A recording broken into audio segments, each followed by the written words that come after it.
乡亲大家平安，今仔日是新历的1月16，旧历的12月22，礼拜四。新闻的头一条来看，富平台外送员全国串联抢讲要来罢工，因为富平台平台为今仔日开始，甲原本每一单70块起跳的薪水降价为每一单52块到60块不等，这根本就是变相减薪，员工真不满，讲拢特别食袂饱咯，搁来扣因的薪水。 早起，台中市政府的头前来100外的外送员向劳工局来申请，希望政府单位会当帮忙，甲平台沟通协调。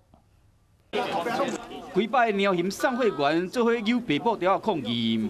抗议熊猫骗骗违约，唔啦抗议，因要搁罢工。新人的时候随便8小时随便跑就30单啊，然后等到你1个月以后2000块还完了，他就不理你了。 你的单就变得很少了，没有经过我们同意，然后就调整合约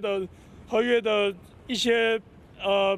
书面资料，我们肚子要填不饱，还要扣我们基本薪资，我觉得这样是非常不合理的。这些送货员全国串联抗议罢工，因为部分平台为今日起，将本来一单70块的薪水降到每单52到60块，落雨天加级的30块嘛变20块，接单率若较无90%，还阁减5块。 台中区的鸟禽外送员准备陈情书交台中市的劳工局，希望讲政府会使出面斗相共。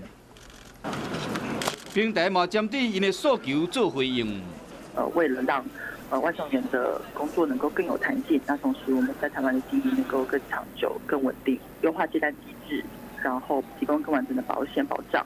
平台表示讲，虽然有降薪水，不过依然会看执行情形，并且继续做适当的调整，保障双方的权益。